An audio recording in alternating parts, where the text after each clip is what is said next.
குரு மங்கள யோகம். குரு பகவானுடன் செவ்வாய் பகவான் சேர்ந்திருக்கும் பொழுது ஏற்படும் யோகம் குரு மங்கள யோகம். இது 4 விதமாக இந்த சேர்க்கையை சொல்லலாம். முதலாவதாக செவ்வாயும் குருவும் பரிவர்த்தனையாகிறது. செவ்வாயோட வீட்டில் குரு இருக்கிறது, குரு வீட்டில் செவ்வாய் இருக்கிறது. இது பரிவர்த்தனை யோகம். இரண்டாவது, 2 பேரும் சேர்ந்து ஒரே வீட்டில் அமர்ந்திருப்பது. இது இரண்டாவது தன்மை.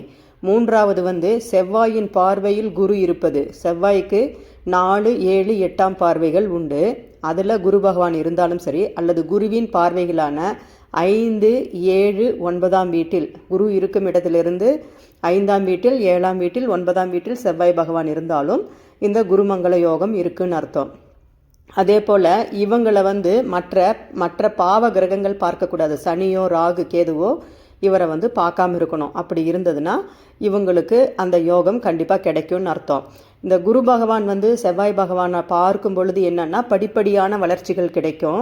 அவங்களுக்கு கவுன்சிலர் ஆகிற பதவி, அடுத்தது அவங்க என்ன துறையில் சார்ந்திருக்காங்களோ அந்த துறையில் வேறவங்களுக்கு இவங்க போய் கொஞ்ச நாள் தான் ஜாயின் ஆகிருப்பாங்க ஒரு வேலையில். ஆனால் மற்றவங்க ரொம்ப வருஷமாக செஞ்சுட்டே இருப்பாங்க. அவங்களுக்கு கூட அந்த பதவி உயர்வுங்கிறது கிடைக்காது, ஆனால் இவங்களுக்கு கிடைச்சிடும். அதுதான் இந்த குருமங்கள யோகத்தோட ஒரு அமைப்பு. அதே செவ்வாய் பகவான் இருந்தாருன்னா, செவ்வாய் நில புலன்கள் மூலமாக கிடைக்கக்கூடிய திடீர் அதிர்ஷ்டம். குரு படிப்படியாக அதிர்ஷ்டத்தை கொடுப்பாரு. ஆனால் செவ்வாய் பகவான் திடீர் அதிர்ஷ்டத்தை